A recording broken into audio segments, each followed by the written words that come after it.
Welcome to the Runway, where we cover current events in crypto, Web3, and tech. Today's Runway covers the Binance settlement and implications, some Web3 brand collaborations, a look at the media response to Vivek Ramaswamy's crypto deregulation plan, Sam Altman's OpenAI and Microsoft soap opera, and some AI pros, cons, and implications. It's Wednesday, November 22nd. Let's take off. First up, Binance CEO CZ to step down, plead guilty to U.S. money laundering violations. CZ, founder and CEO of crypto exchange Binance, plans to step down and plead guilty as part of a $4.3 billion settlement agreement involving U.S. criminal and civil charges against him and his company. Why it matters: Binance is the world's largest crypto exchange and CZ the most powerful player in the industry. The settlement complaint alleges that CZ and Binance prioritized growth over compliance, facilitating billions of dollars of crypto transactions on behalf of customers without appropriate know your customer procedures. What they're saying: Binance turned a blind eye to its legal obligations in the pursuit of profit, Treasury Secretary Janet Yellen said Tuesday in a joint conference with the DOJ announcing the settlement. Its willful failures allowed money to flow to terrorists, cyber criminals, and child abusers through its platform, she said. U.S. Attorney General Merrick Garland said the DOJ's felony complaint and the various civil enforcement actions against the company represents the whole of government approach to combat corporate crime. Nick Carter has an interesting take here where he says, I think we can acknowledge that Binance has been a critical linchpin of crypto adoption globally, while also granting that knowingly facilitating $1 billion in flows to sanctioned entities is extremely bad and not a victimless crime. Binance is a global dollar bank for 150 million people, obviously an incredibly useful thing with significant welfare benefits for people who have no access to USD banking. But at the same time, their compliance, KYC, etc. was virtually non-existent, and they were able to outcompete regulated U.S. firms that spent a lot of money specifically to play by the rules. This was the same issue I had with FTX. They could do whatever they wanted, even leaving aside the fraud. Meanwhile, every compliant onshore exchange had to struggle massively to keep up. That's an unfair advantage to people that are willing to flout the law. It's not right, and it should end. And for what it's worth, I don't think flows to ordinary Iranian citizens are morally bad, obviously, but the DOJ did name specific terrorist groups in the presser. Some more clarity on the amounts would be helpful. And Eric Voorhees, I think, has an interesting take here. The entire nation of Iran is a sanctioned entity, 80 million people. Do you think only maybe 70 million of them are evil terrorists, or all 80 million? So rare disagreement here with me as well with Nick's take. Obviously, I acknowledge some of this, but disagree with some of it as well. I think that, when you're not operating, and I think a lot of this activity, they had specifically made the decision not to operate in the U.S. And I think that that should absolutely be allowed for companies that don't want to deal with the U.S. law to not operate in the U.S. and not have to sort of follow the U.S. law. We've for so long are playing this role of we're the policemen of the world. And I think, we don't need to be the policemen of the world. I think, regulatory arbitrage is a thing. We see it even within the United States with states where different companies and different people can move to different areas and pick different, regulatory friendly environments to operate and to handle their business. And I think that, again, when the whole U.S. government is coming against you, there's really not much you can do no matter where you are in the world. If we go to our next story here, or our next article here to kind of talk about Binance's money laundering and FTX's misappropriation. So here's a media report about that. The cost of non-compliance in crypto, I think we're looking at $4.3 billion was probably, that's like what some of these banks play. And for all intents and purposes, Binance has been playing the role of a bank in many countries that are unbanked or countries with massive inflation like Argentina, for example. So I think it's hard to realistically, control every little thing that happens on your platform when you are facilitating hundreds of millions of customers and especially a bunch of unbanked people. So I guess you have to take the pros with the cons, and this is definitely the cons of the situation. That being said, I think that this article does point out some things that I think are problematic with what Binance did. Let's see here. So it looks like CZ also pleaded guilty to failing to maintain an effective anti-money laundering program. He is stepping down from Binance, paying a $50 million fine, and will face criminal sentencing at a date to be determined. He faces a maximum prison sentence of 18 months and has been allowed to retain his majority ownership of Binance, despite being blocked from returning to a role at the exchange for at least 3 years. I maximum sentence of 18 months. It's likely that if he is convicted or whatever he does is going to be much less. He has really no criminal history. So, I mean, this is like a slap on the wrist. And, for all the things they're accusing him of, it's kind of crazy that they would, obviously money buys almost anything. So with $4.3 billion, I guess you could, pretty much do anything and get away with it. So we've got this Merrick Garland character here saying that Binance became the world's largest cryptocurrency exchange in part because of the crimes it committed. Now it is paying one of the largest corporate penalties in U.S. history. A corporate strategy that puts profits over compliance isn't a path to riches. It's a path to federal prosecution, added Deputy Attorney General Lisa O. Monaco. Binance users have pulled over $1 billion from the exchange in response to the news. So, obviously another little mini bank run starting here. Let's see what happens. Hopefully, if Binance can afford to pay the U.S. government $4.3 billion, they must have a pretty large war chest and be pretty solvent. But we are yet to see here what the fallout is from the government's prosecution of Binance. So there were some interesting things here. The exchange willfully failed to report more than 100,000 suspicious transactions from a host of sanctioned groups and countries. What are suspicious? It says suspicious transactions. A Bloomberg report found that Binance's then chief compliance officer, Samuel Lim, explained to a colleague that terrorists normally sent small sums. Hamas could barely buy an AK-47 with $600. The colleagues responded in a chat message. Binance turned a blind eye to its legal obligations in the pursuit of profit. Its willful failures allowed the money to flow to terrorists, and this is what Secretary Yellen said previously. Additionally, the charges specify that the compliance failures were by design. Keeping the doors open to users of all stripes was crucial to Binance's growth and provided a significant source of revenue. Making it harder for bad actors to use the exchange would mean that good actors, too, would choose not to transact on the platform due to increased frictions. I think this is largely, a common thing we hear and a common sort of argument that comes up is that, we need to surveil and look at everything to basically stop normal people and surveil normal people and, look at everything and slow down, business and free markets and transactions to catch this super tiny minority of illicit transactions. And I think that this is fundamentally a broken system, a broken design. KYC AML does not end up actually catching the majority of these individuals.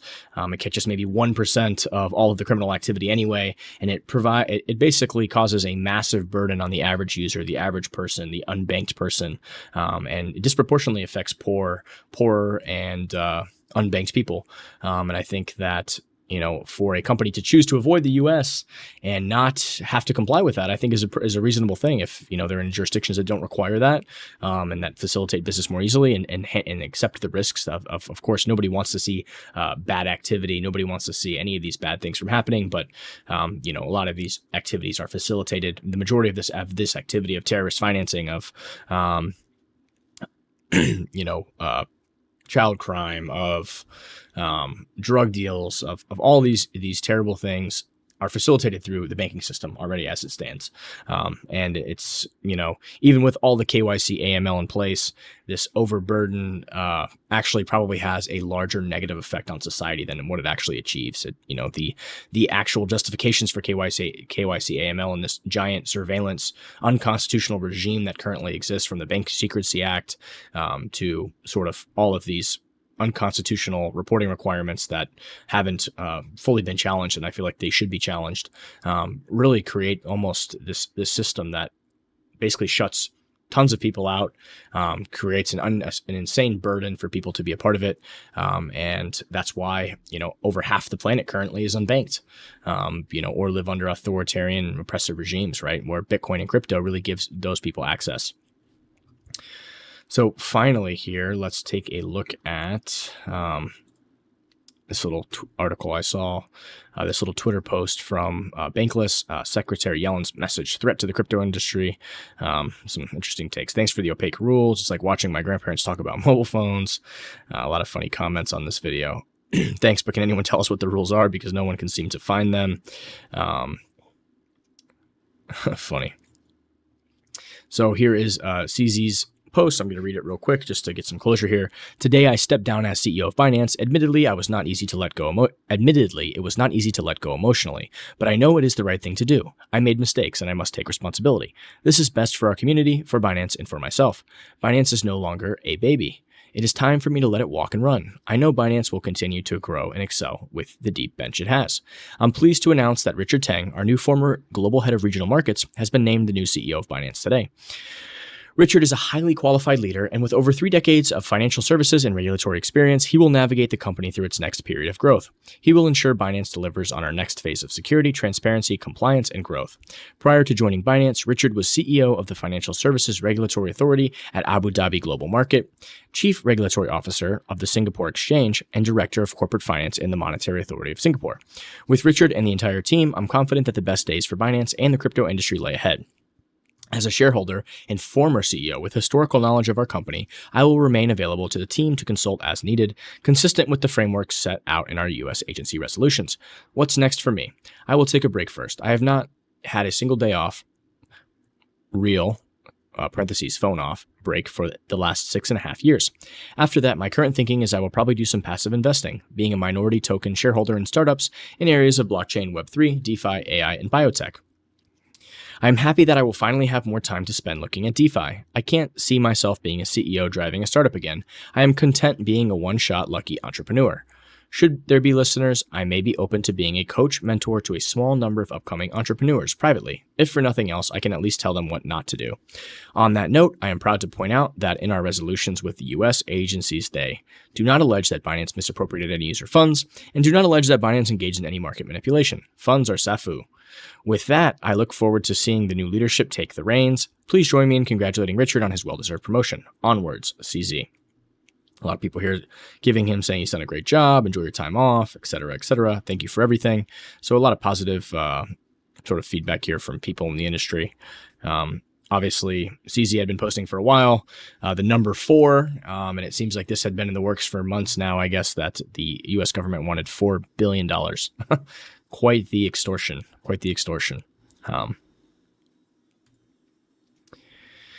Next up, sort of a post outro of this whole situation with Binance. I think it's the final domino to drop in the previous cycle. Bitcoin shakes off Binance news, rises above 37K as spot ETF approval eyed. Analysts suggest the Binance deal may have cleared the decks for the long-awaited US spot Bitcoin ETF. And it kind of really goes to show that the industry has sort of moved on, and this had been sort of hanging over the industry for quite some time with CZ, and it looks like probably the best news is that the company, that Binance is completely solvent. There was really no issues, and that they can actually afford to give the U.S. government $4.3 billion, which is pretty insane. And it looks like they have withstood the $1 billion of bank run that just occurred because of all this, of people withdrawing their funds, and they seem like they are ready to weather this storm and move forward and grow as a company. And sometimes a leadership change is necessary, right? Maybe CZ was the leader that was required to grow the company globally. And the next CEO, Richard Teng, he is right here. He's the CEO that will take them to sort of sustain this growth and keep the company, basically more professionalize the company in all these different domains and areas and countries they're operating in, sort of provide the professionalism that's needed to take things to the next level. So all in all, could be a very positive thing for Binance. Here we kind of just talked about what's next for him, which he mentioned in his article with passive investing, DeFi, maybe doing some mentorships. Next up, we have a story here about Apple being sued for blocking crypto techs for peer-to-peer payments. Apple faces a class action lawsuit over alleged anti-competitive conduct in the iOS peer-to-peer payments market. Disgruntled consumers have filed a class action lawsuit against Apple, claiming the tech giant has conspired to limit peer-to-peer payment options on its devices and block crypto technology from iOS payment apps. The November 17th complaint filed in a California district court alleges Apple entered into an anti-competitive agreement with PayPal's Venmo and Block's Cash App to restrict the use of decentralized cryptocurrency technology in payment apps, which caused users to pay rapidly inflating prices. These agreements limit feature competition and the price competition that would flow from it market-wide, including by barring the incorporation of decentralized cryptocurrency technology within existing or new iOS peer-to-peer payment apps, the filing says. The plaintiffs also claimed Apple uses technological and contractual restraints, including hardware-enforced App Store exclusivity and contractual limitations on web browser technology, to exercise unfettered control over every app installed and run on iPhones and iPads. With these restraints, Apple can and does force new-to-market iOS P2P payment apps to bar crypto as a condition for entry, the suit claimed. The plaintiffs describe themselves as customers who have paid inflated fees due to Apple's restraint of trades across the iOS P2P payment market. They seek to recover for excessive fees and overcharging due to Apple's alleged anti-competitive conduct and injunctive relief barring the firm from continuing to enter into and enforce anti-competitive agreements restraining iOS P2P payment market competitors and would-be entrants. The 58-page filing details the history and rise of peer-to-peer payment apps, decentralized cryptocurrencies, and Apple's entry into the market. In April, the United States Court of Appeals for the Ninth Circuit ruled Apple violated California's competition laws by not allowing apps to direct users to non-Apple linked payment solutions. Interesting story here.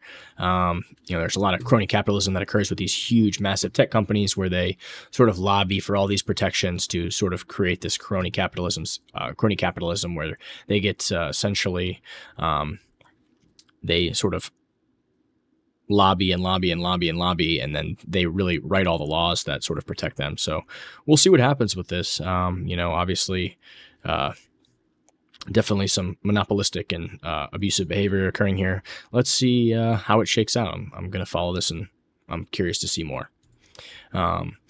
Next up, we have a story about the Blockchain Association filing support in suit to lift Tornado Cash sanctions. Crypto advocacy group, the Blockchain Association, filed an amicus brief supporting a suit by 6 Tornado Cash users looking to overturn OFAC's sanction of the crypto mixer. The Blockchain Association has thrown fresh support behind 6 plaintiffs suing the United States Treasury's Office of Foreign Assets Control over its sanctions on the crypto mixer Tornado Cash. In a November 20th amicus curiae brief to the U.S. Appellate Court, the crypto advocacy group argued OFAC's decision to sanction the privacy protocol was not only unlawful, but exceeded its statutory authority and was both arbitrary and capricious, contrary to the U.S. Constitution. It's the second amicus brief filed by the Blockchain Association supporting a group of Tornado Cash users appealing a lower court's ruling that upheld OFAC's decision to add the cryptocurrency mixer to its list of sanctioned entities. Blockchain Association Senior Counsel Marissa Kopel emphasized in a November 20th statement that OFAC needs to focus on sanctioning bad actors rather than outright banning tools, which she claimed it has no authority over. OFAC must see Tornado Cash for what it is, a tool that can be used by anyone, Kopel said. Rather than sanctioning a tool with a lawful purpose, OFAC should remain focused on the bad actors that misuse such tools. Couldn't agree more here with the analysis by the Blockchain Association. In its brief, the Blockchain Association suggested OFAC should act within the bounds of the law by seeking approval from Congress to ban crypto mixers such as Tornado Cash.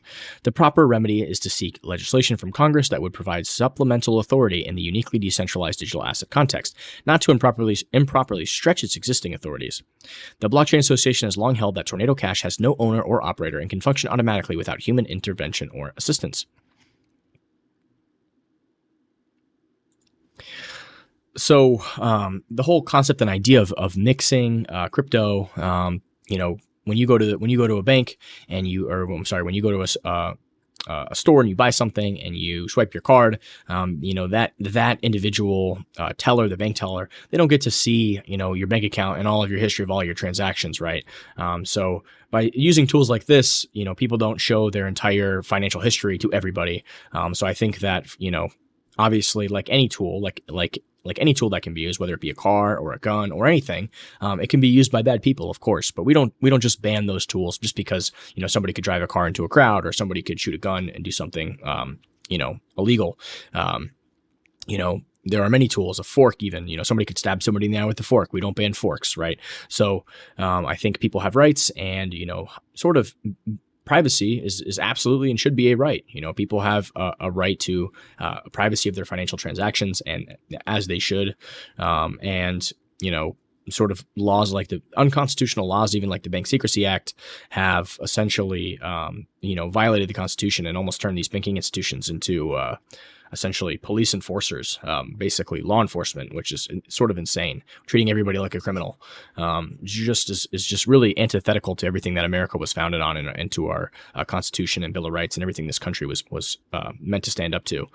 So slowly over decades and over centuries, we're seeing the degrading of our society and of our culture and of our civilization.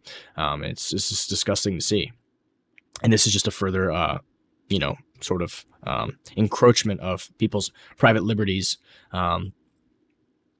in very much the same vein, right? Whether it's the Patriot Act or it's stuff like this, it's just the creeping sort of unconstitutional power of the state. Next up, we've got a story here about the Winklevoss twins crypto firm Gemini being sued over $689 million in customer withdrawals. So they're being sued by Genesis. Their firm Gemini is being sued by Genesis because they essentially allowed customers to withdraw funds from those earn accounts. So Genesis alleged up to 230,000 users in the two companies' earn investing program withdrew more than $500 million from the crypto lending platform in the 90 days before. Crypto lender Genesis Global on Tuesday sued partner Gemini Trust, seeking to recover more than $689 million that customers of the companies withdrew during a run on the bank that caused Genesis to collapse into bankruptcy. Genesis in the lawsuit said up to 230,000 users in the two companies' earn investing program withdrew more than $500 million from the crypto lending firm platform in the 90 days before it filed for bankruptcy in January. U.S. bankruptcy law allows those withdrawals to be clawed back so Genesis can make a fairer redistribution among all of its creditors, according to the lawsuit, which was filed in federal bankruptcy court in New York. Gemini said Wednesday, Genesis should fully repay customers rather than attempting to claw back funds from users who made withdrawals. This attack on earn users is a new low, even for Genesis, Gemini said in a statement. Under the company's operating agreements, Genesis borrowed crypto assets from earn customers, reinvested the assets, and paid interest to customers. Gemini acted as a custodian, processing deposits and withdrawals and taking a cut from payments by Genesis to earn users. My take on this is absolutely insane behavior by Genesis, trying to claw back money from people who withdrew from these accounts. Very silly. People, if they don't want to lend out their crypto anymore, they had the right to, end that agreement and, withdraw those funds, which is what a lot of these people did, well ahead of the insolvency of Gemini, well before anyone knew that Gemini was insolvent, and had essentially given out a bunch of bad loans, right? It really falls back on Gemini, and you can't go back and sort of, go back 3 years ago, 2 years ago, and, punish customers that rightfully withdrew crypto from the arrangement that they had, where they no longer wanted to generate yield and loan out their crypto. Celsius, which is another sort of company going through bankruptcy that was giving really insane yields. Celsius to transition to mining only NewCo after SEC feedback and updated bankruptcy plan. So crypto lender Celsius will transition to a new company that focuses only on mining Bitcoin, a shift from an earlier reorganization plan that included a focus on staking too, it announced in a court filing late Monday. The move comes after the U.S. Securities and Exchange Commission gave feedback on certain aspects of the plan. On Monday, a few hours before the Celsius announcement, CoinDesk reported that the court-approved reorganization plan had hit a speed bump because the SEC wanted more information about the assets of the former crypto lender. So just a little story here about, Celsius is going to be potentially a new mining company, Bitcoin mining company, like Marathon and like Riot and like a lot of these other Bitcoin mining companies. Next up on the docket, this is an interesting article by Bloomberg that I found, written by Hadriana Lowenkron. Hadriana Lowenkron is a reporter, looks like a White House and politics reporter at Business on Campaign Trail from Penn. And here's her information. Looks like she's based in Washington, D.C. So this is very interesting to see how they are spinning this whole sort of Ramaswamy's remarks and his plan. So here they have, and I love how they frame. I love the framing by these media personnel. Ramaswamy's crypto deregulation plan is scaring the industry. Well, I think that couldn't be further from the truth. I think a lot of people that are in the industry who listen to his plan were very impressed by his real understanding of the issues and how deep he actually went to actually look at the situation and actually have a policy, actually have a plan, unlike what's currently happening with the current administration and, kind of what's this regulation by enforcement situation with no clear rules or guidance that's been occurring. That's really doing more harm than good and scaring tons of capital and forcing capital to flee the U.S. Presidential candidate Vivek Ramaswamy's call for mass deregulation of the cryptocurrency industry and drastic cuts to the Securities and Exchange Commission are the makings of crypto regulators' nightmares. Yet a version of that plan could be a reality if a Republican wins the White House. I don't think that maybe they are giving the SEC nightmares that they can't just arbitrarily abuse their power anymore. Ramaswamy, who is polling in the single digits, is unlikely to become the 2024 Republican presidential nominee, but he has echoed many policy positions of frontrunner Donald Trump, teeing himself up for a potential high-profile spot in a GOP administration that could have significant sway over crypto. Ramaswamy's proposal would eliminate many of the few crypto regulations in effect and cut the SEC and other regulatory agencies' workforces by 75%. That has raised alarms in the industry, particularly given its proximity to the criminal conviction of Sam Bankman-Fried following the implosion of his trading platform FTX and guilty pleas announced Tuesday from crypto exchange Binance Holdings Ltd. And its founder, Changpeng Zhao, CZ, on anti-money laundering and U.S. sanctions violation charges. That has raised alarms in the industry. I think that's being met with applause in the industry that they're going to cut the SEC's budget workforces by 75%, considering all of the sort of attacks on the industry and the basically totally unconstitutional power and behavior that's been occurring. So I don't think that's raising alarms in the industry, Mrs. Hadriana. So I think you're greatly mistaken there. Sam Bankman-Fried, this guy was like, cozying up to to Gensler and all these other people, and he with his political donations and, you guys had your whole budget and you had all the stuff you had and you weren't able to do anything about that, the real fraud that actually occurred. Right. So I just don't think that's, I think that with the attacks that are currently happening on the industry, I think cutting the regulatory agencies' workforce by 75%, great plan to start off right off the bat. Maybe instead of violating their own mandates and, having capital essentially flee the U.S., we can maybe get a reverse of that and have some capital come back to the U.S., right?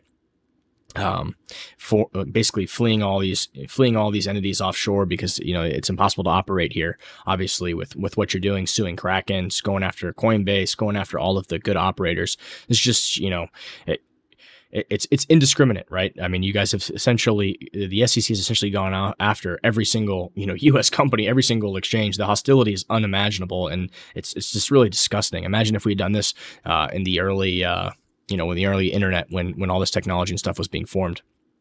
The series of high-profile crypto misdeeds has prompted congressional lawmakers to pursue more oversight of the industry to protect consumers, making Ramaswamy out of step with members of both parties and many inside the industry who want a baseline of regulations to help legitimize the technology, which has been subject to a wave of bad headlines over the past year. Again, these headlines are largely cherry picked to push a certain narrative. And here we are again seeing the incredible bias, especially even within this headline, of itself. The series of high profile crypto misdeeds. I don't think that, obviously, some regulation and some good rules and oversight is definitely necessary, definitely a good thing. But what's currently happening is definitely untenable in the U.S. If we want to create trillions of dollars of tax revenue, wealth, and jobs over the next decade. I don't think he's out of step with. I don't think Ramaswamy is out of step at all with the industry and with Web3 and the crypto industry. It's not like there's a ton of regulation now, said Howard Fisher, a partner at Moses Singer and former SEC lawyer. There is a perception of significant risk, and if there is no regulation whatsoever, I think that's going to lead a lot of investors and participants to shy away from the space. Well, I think that when the SEC is going after every single good actor in the space indiscriminately and ruling by enforcement and doing all of the things that they're doing now, I think that is going to cause investors and participants to shy away from the space. And not just that, it's going to cause jobs and people to flee the U.S. The 2024 election is the first presidential race where crypto has been treated as a serious policy issue, and Ramaswamy is the first Republican candidate to release a plan regarding the currency. Also, we saw, at Bitcoin Day in Miami, RFK Jr. came and gave a fantastic, nuanced speech and understanding of Bitcoin, and he also is another candidate that really has a deep understanding and has actually done the due diligence to understand the space in the industry. The recent examples of large-scale fraud, FTX revealed that the status quo is at once insufficient to protect ordinary investors while also impeding innovation, Ramaswamy said in a statement. The policy principles that I announced, freedom to code, freedom to financial self-reliance, and freedom from regulatory overreach are the first step toward a broader regulatory framework for digital assets. Could not agree more. His campaign has financial backing from some in the crypto industry, including Gemini Exchange co-founders Tyler Winklevoss and Cameron Winklevoss, Fred Ursam, co-founder of Paradigm Operations LP, and Coinbase Global Inc., BitCo co-founder Michael Belshi, and Blockchain Association CEO Kristen Smith also donated. So I think, despite what the article says, the headline of the article that is scaring the industry, it doesn't look like the industry is scared. It looks like, in fact, they're getting behind. Even in this article, you've demonstrated that they're getting behind what he's saying. Ramaswamy calls for a series of changes, including prohibited federal agencies from creating restrictions on crypto wallets and clarifying that the Bank Secrecy Act does not govern blockchain infrastructure providers. Yes, absolutely. These changes would likely involve input from Capitol Hill, meaning his plan can't become law without the approval of lawmakers. There is not something that the executive branch can just do, said Reena Agarwal, director of the Soros Center for Financial Markets and Policy at the Georgetown School of Business. Congress would be involved in a big way, so it's not reality. Those looking to influence the second Trump administration's policy agenda are also looking to curb crypto regulation. The Heritage Foundation's Project 2025, a comprehensive look at how a Republican White House should view policy, calls to shift crypto regulation away from the SEC and into the Commodity Futures Trading Commission, an agency that the industry believes to be more crypto-friendly. Peter St. Onge, an economist at the Heritage Foundation, said Ramaswamy's proposal aligns with his employer's view of the SEC, which he believes does not adequately fight fraud. They either become captured by the industries that they're supposed to be policing, particularly salient and finance, or they justify their existence by creating these burdens that end up hurting the overall market, he said. I couldn't agree more. Congress has begun to contemplate a more comprehensive framework for crypto assets. Senator Cynthia Lummis, a Wyoming Republican, and Senator Kirsten Gillibrand, a New York Democrat, have sponsored a bill viewed as taking an industry-friendly approach, and that Lummis has said appropriately balances consumer protections while also allowing innovation to thrive. Quick comment on this. Yes, I think that it's a fantastic bipartisan bill that they're pushing out here. Don't agree with everything in it, but it's a nuanced and educated take from two lovely ladies who have done the due diligence to basically help craft and create a bill that could potentially become legislation. So I think it's a great starting point. The crypto asset industry desperately needs clear rules of the road to protect consumers while encouraging innovation, Lummis said in a statement. Eliminating the few protections we currently have instead of installing additional consumer-focused guardrails would be a grave misstep.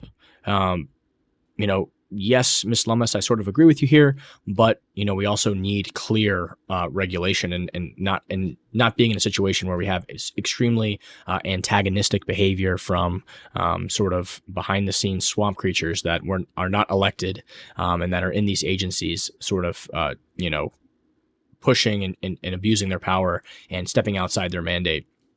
And basically attacking the entire industry, which is what's happening with the SEC and Gary Gensler to the OCC and Choke Point 2.0 behind the scenes. And here's our master puppeteer behind the scenes. Senator Elizabeth Warren, a Massachusetts Democrat, has contemplated a more restrictive approach that would crack down on digital asset use, drawing connections to money laundering and sanctions evasion. The SEC declined to comment on Ramaswamy's proposal. Voters themselves are also hesitant to let crypto exist rules-free. An April Pew survey found 75% of Americans who have heard of crypto are not confident in its safety and reliability. Interesting take here to say, crypto is going to exist regardless, just like, and anything that technology that's invented is going to exist. The question is, will it exist here in the US or will it exist everywhere else all around the world? And even it will still exist here in the US regardless of what the rules are, because it's a technology that simply can't be stopped.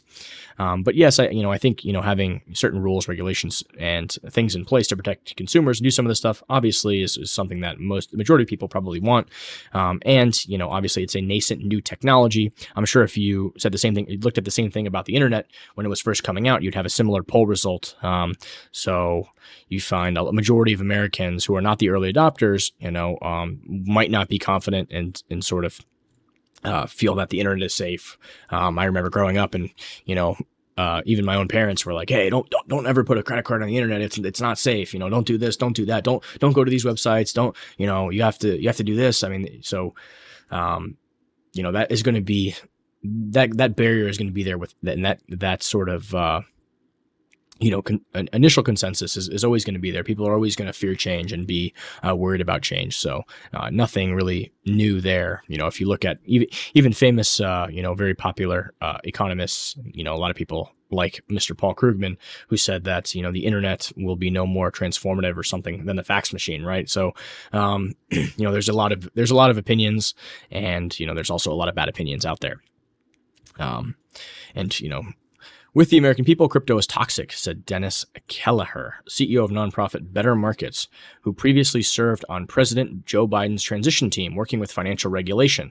American investors and customers have lost trillions of dollars in crypto over the last couple of years. And then we also have Lydia Bayoun and Bill Allison here, who helped with this article. I'm glad we get the final outro from Joe Biden's transition team here, Mr. Dennis Kelleher, so we can sort of see, what the tea leaves are telling us with this article, where this article is coming from, and who's pushing out this sort of content. So from the framing to the biases, I will give Hadriana credit for including a lot of different people's opinions on the matter. So got to give credit where credit's due there. But most people don't even read the article. They just look at the headline, and that sort of forms narratives, and framing is extremely important. All right. Sort of going with this theme here, here's an article about, a lot of the talent is being courted from Web3 and crypto. A lot of that talent is now relocating to Dubai. A lot of that talent is leaving the US. I mean, this is the, policies and abuses of power. They have their effects, and, we're seeing a lot of talent flee the US and go to different domains, different countries, different places.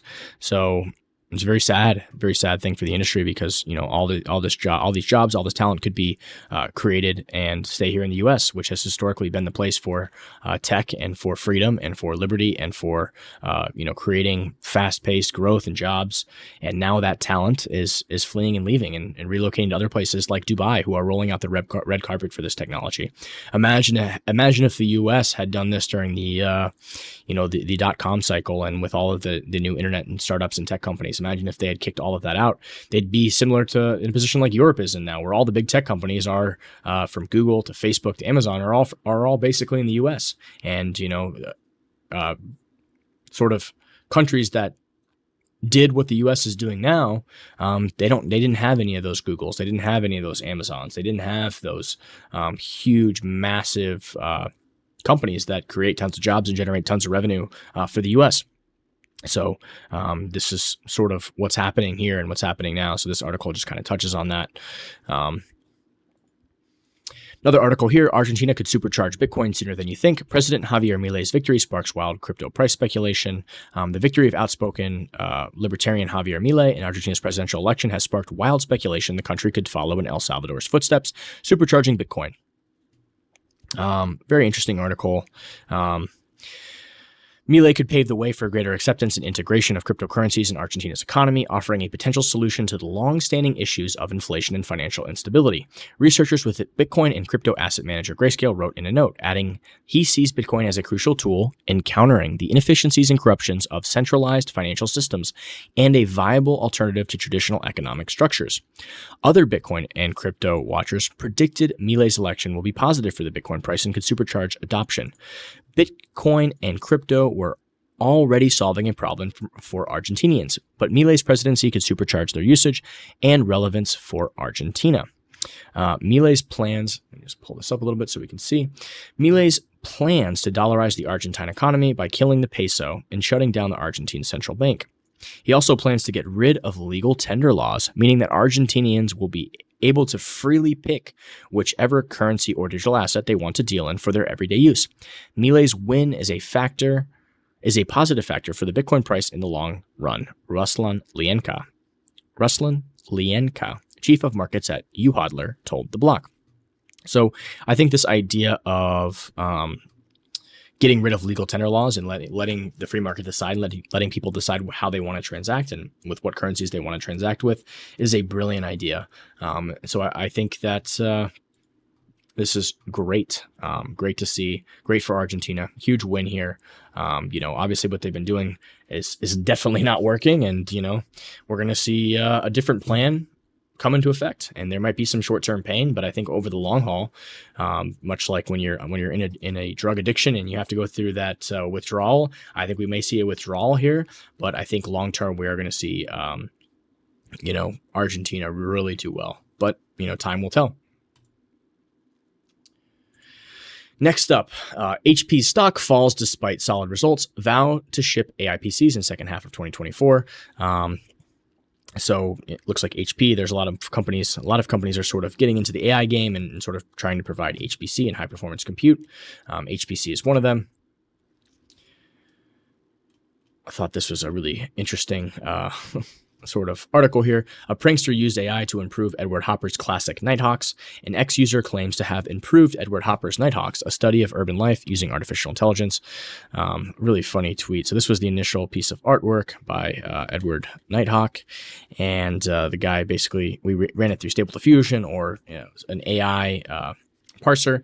And we've got... He kind of shows the thing here. Using AI, I was able to take some old painting and make it better. First, the painting. Notice how you can barely see what's even going on. Where even is this? Who are the people? Huh?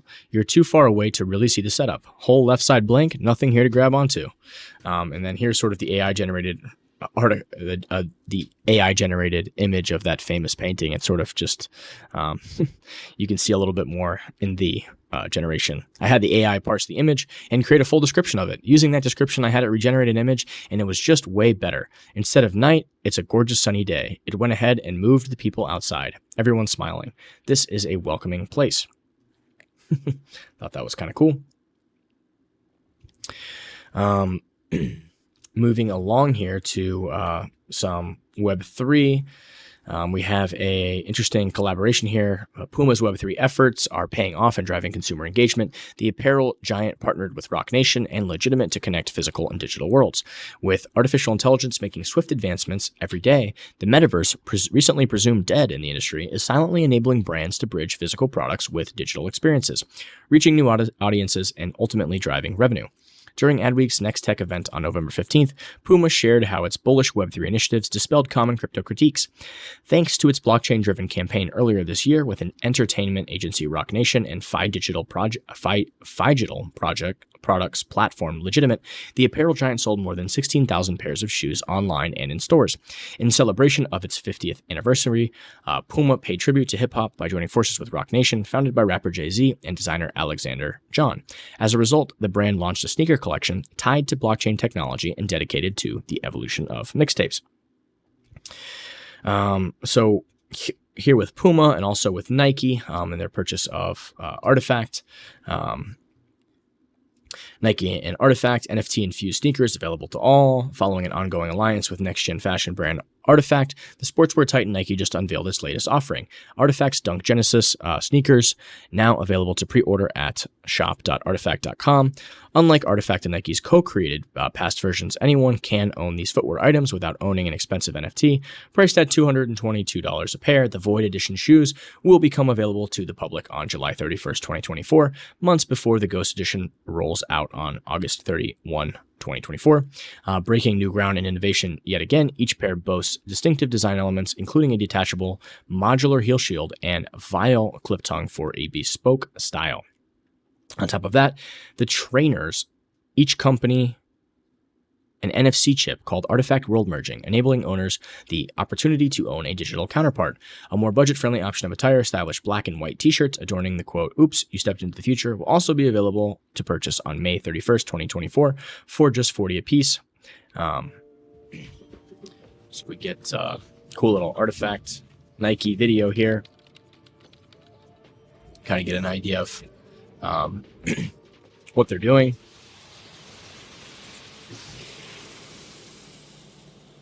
Turn that volume down just a little bit.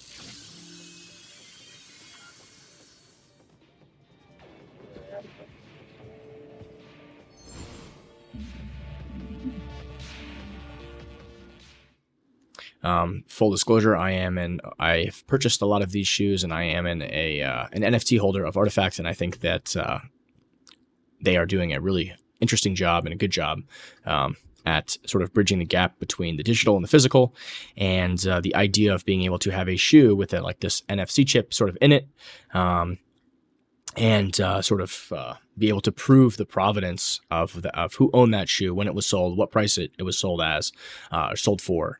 I think there's a real, is it a real shoe, right?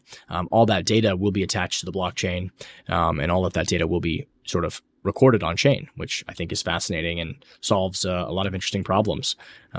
So very cool what's happening here, and what's being done.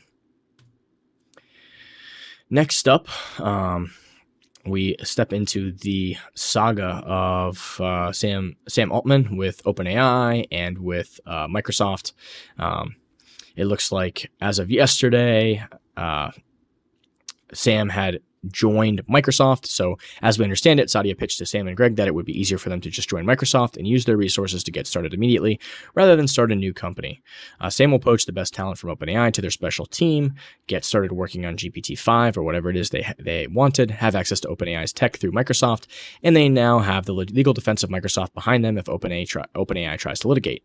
This may not be the permanent move, but it makes sense as a next one. OpenAI really shot themselves in the foot. They will likely fizzle out over the next several years. So there's a little tweet there. So I guess Sam was going to join OpenAI with Greg Brockman. We have a post from the Kobayashi letter, sort of saying Microsoft just pulled off one of the greatest acquisitions of all time.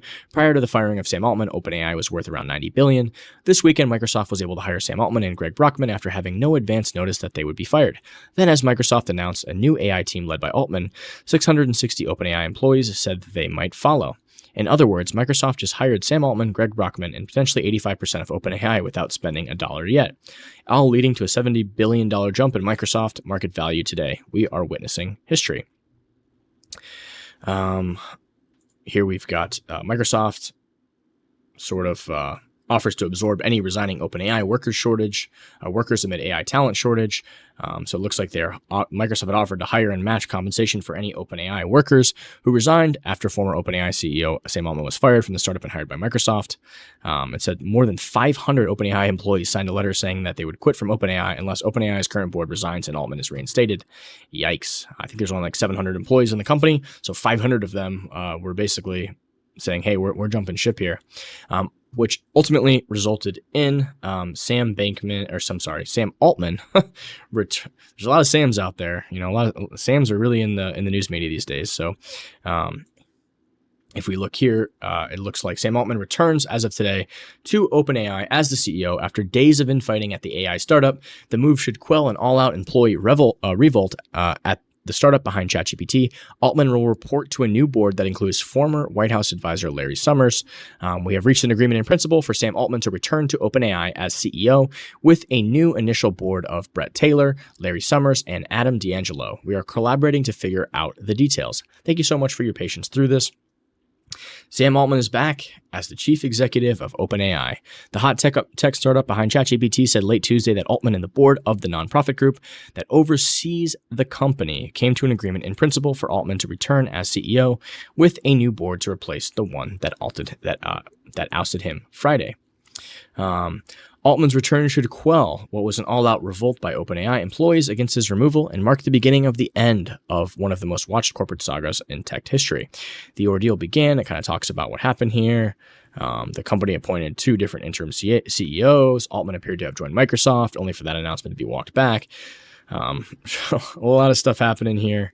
It looks like in regards to the board, it says D'Angelo already was a member of the OpenAI board, but other previous board members will not remain.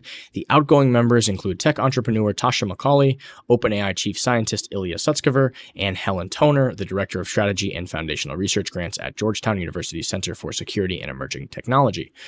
So interesting to see sort of the coup attempt. It looks like the 3 or 4, including the most notable being the chief scientist, sort of Ilya Sutskever here, who it seemed like he ended up signing back on the letter to bring Sam back to OpenAI. It seems like he wanted him, he sort of kicked him out and then wanted him back and realized what he did. And now he's ended up sort of being removed from the board here as probably part of the comeback attempt. So he's no longer he's losing sort of some of his power in that sense. The board members never gave specific details behind their decision to remove Altman as CEO other than their statement Friday. On Saturday, Brad Lightcap, OpenAI's chief operating officer, sent a memo to OpenAI employees calling Altman's ouster a surprise. We can say definitively that the board's decision was not made in response to malfeasance or anything related to our financial business safety or security privacy practices, he wrote. On Tuesday, the New York Times reported that the board had been bickering for more than a year over questions about the safe development of AI, including how to quickly roll out the technology while ensuring humans do not lose control of it. Altman was on the side of moving quickly, the newspaper reported. Altman said in a separate statement on X that he was happy to return as CEO. I love OpenAI, and everything I've done over the past few days has been in service of keeping this team and its mission together, he wrote, eschewing traditional punctuation.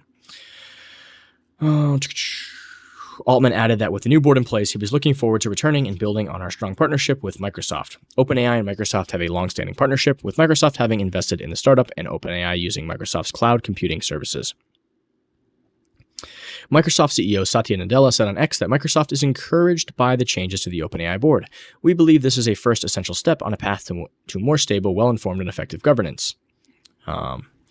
Mira Murati, who was briefly interim CEO after Altman's ouster, reposted the OpenAI announcement late Tuesday with a simple blue heart emoji. Greg Brockman, the startup's president and co-founder, wrote on X, returning to OpenAI and getting back to coding tonight. Altman 38 has been a fixture of San Francisco's tech scene for a decade as an investor and startup advisor, and most recently as the CEO of the industry's hottest startup. That made him increasingly a household name outside the tech sector. After his sudden ouster Friday, other high-profile tech figures, such as former Google CEO Eric Schmidt, quickly came to his defense. Within a few days, more than 740 of OpenAI's 770 employees had signed a letter to the board asking for Altman's return. Wow. Elon Musk, the tech billionaire who was among the first donors to OpenAI when it was a nonprofit entity, said Altman's return was better than one alternative, that Altman and most of OpenAI's employees would go to work for Microsoft. Less concentration of power, Musk wrote on X. Meanwhile, the company rolled out a new voice feature for ChatGPT on Tuesday with a subtle joke about the situation. All right, let's see this joke they got here.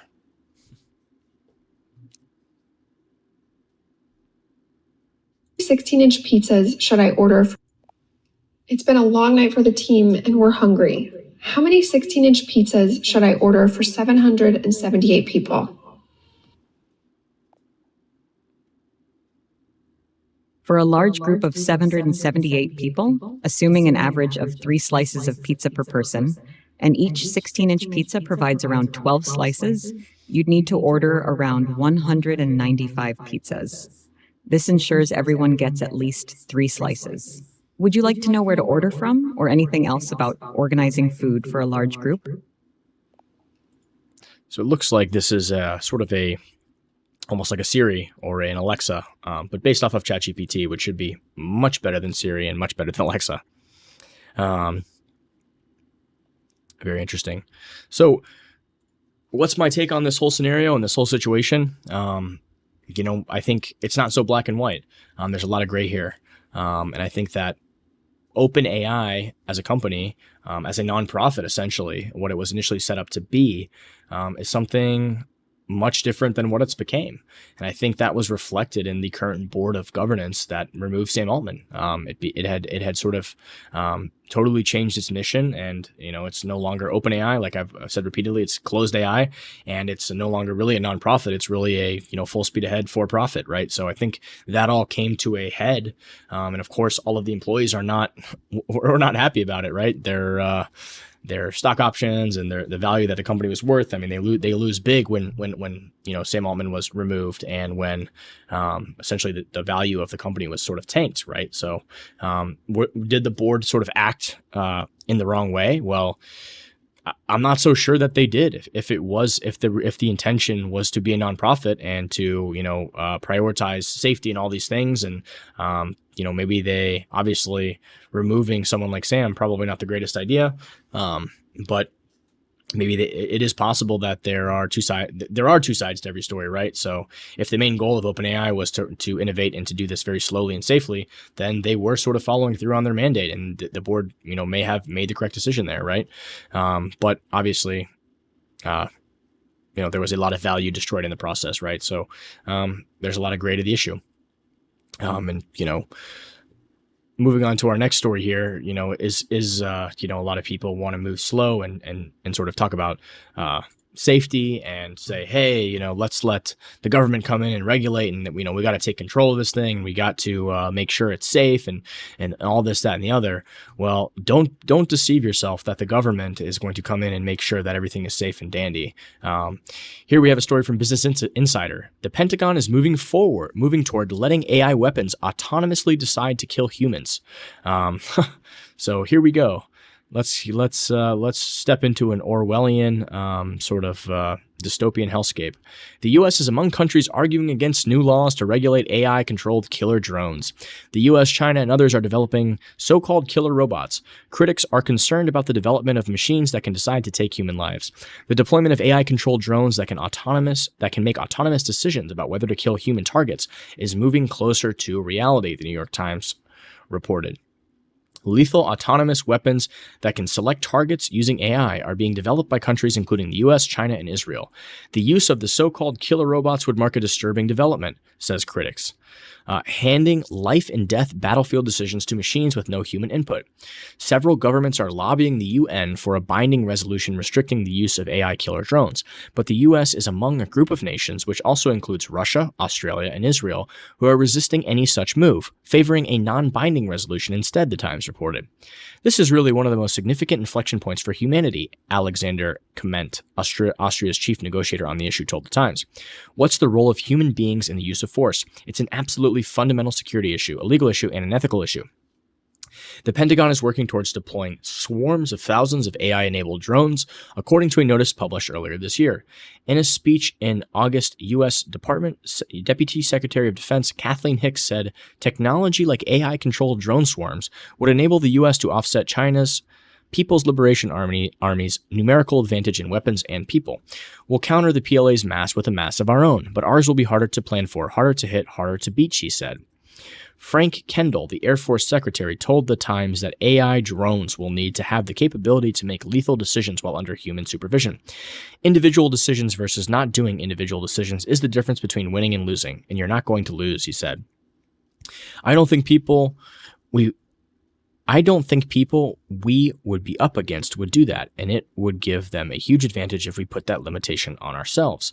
The New Scientist reported in October that AI-controlled drones have already been deployed on the battlefield by Ukraine in its fight against the Russian invasion, though it's unclear if any have taken action resulting in human casualties. The Pentagon did not immediately respond to a request for comment. No surprise there. This is absolutely horrifying. I wouldn't I wouldn't put all your cards in the deck of, or put all your cards in one hand, basically, putting all your faith in the government to come regulate us, make sure everything's safe, because this is pretty scary stuff here. If these machines are sort of programmed to have the ability to autonomously decide to kill people, I mean, that system could be high. That's the stuff of nightmares. Now that we focused on the bad story about AI for the day, let's look at the good story, some good stories. Using AI as a guide for the better manufacturing of perovskite solar cells. Tandem solar cells based on perovskite semiconductors convert sunlight to electricity more efficiently than conventional silicon solar cells. Assisted by AI methods, researchers are striving to improve the manufacturing process for highly efficient perovskite solar cells. Tandem solar cells based on perovskite semiconductors convert sunlight to electricity more efficiently than conventional silicon solar cells. In order to make this technology ready for the market, further improvements with regard to stability and manufacturing processes are required. Researchers of Karlsruhe Institute of Technology and of two Helmholtz platforms, Helmholtz Imaging at the German Cancer Research Center and Helmholtz AI have succeeded in finding a way to predict the quality of the perovskite layers and consequently that of the resulting solar cells. Assisted by machine learning and new methods in artificial intelligence, it is possible to assess their quality from variations in light emission already in the manufacturing process. The results, which can be used to derive better manufacturing processes, have been published in Advanced Materials. Really cool story here. I think AI is going to help revolutionize a lot of industries, including making green energy and solar manufacturing better, quicker, faster, and more efficient. So you're starting to already sort of see that. This sort of goes in line with the AIs really sort of being even better with the model, I think it was called GraphCast that we talked about last week, sort of outperforming everything that already exists. Essentially, this little small weather predicting AI model already outperforming supercomputers and stuff that the meteorological associations are using. Now we're seeing this breakthrough in stuff like solar cells, and also in model. This AI model is also predicting lung cancer and risk in never smokers using routine chest X-rays. So another example of sort of having an AI model that's been trained on, say, millions of images of, smokers and non-smokers, and sort of identifying those scans that ended up showing early lung cancer, or maybe they didn't show it, where a doctor might have missed that, but it's been trained on thousands of those lung scans that, maybe didn't quite catch it, something, and it's able to now help provide predictive value and ends up saving tons of lives. All right, here's some tweets to close out the day, some thoughts.